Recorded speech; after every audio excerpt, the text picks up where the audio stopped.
เซลฟี่ตัวไหนเฮ้ยนั่งลงนี่แหละอ๋อเขาจะทายมึงจะทายดูวินนั่นแหละ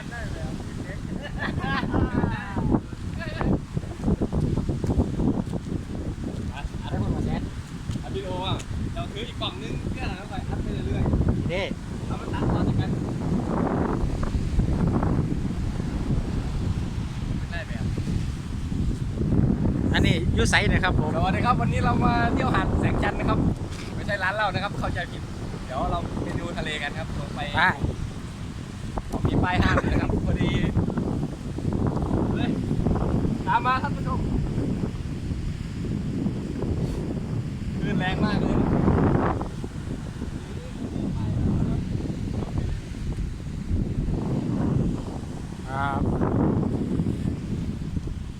ป้ายบอกอยู่ว่าห้ามเล่นป้ายห้ามนะครับอันนี้ไม่น่าเล่นได้คลื่นแรงขนาดนี้ไปเฮ้าไปพูดวุกไปต่อครับนี่ให้จะสีนิ่งขึ้นยัง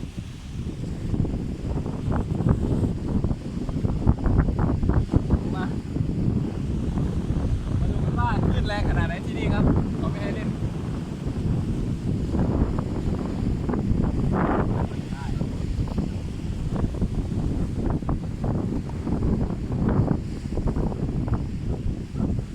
ตอนเย็นน้ำน่าจะขึ้นมาถึงประมาณนี้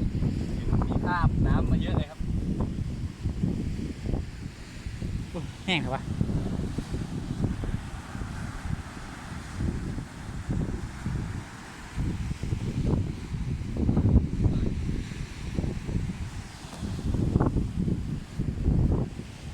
ลมแรงมาก เป็นโนเกียสุดยอดเนี่ยเสียง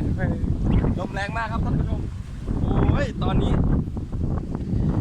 แสนมันคือดำแต่แสนโดนแดดทะเลเขาไม่ขึ้นไปบ่นี่นะเขาไม่ขึ้นไปเยอะบ่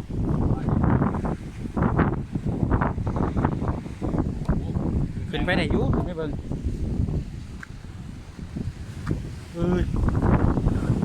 ไม่เบิ่ง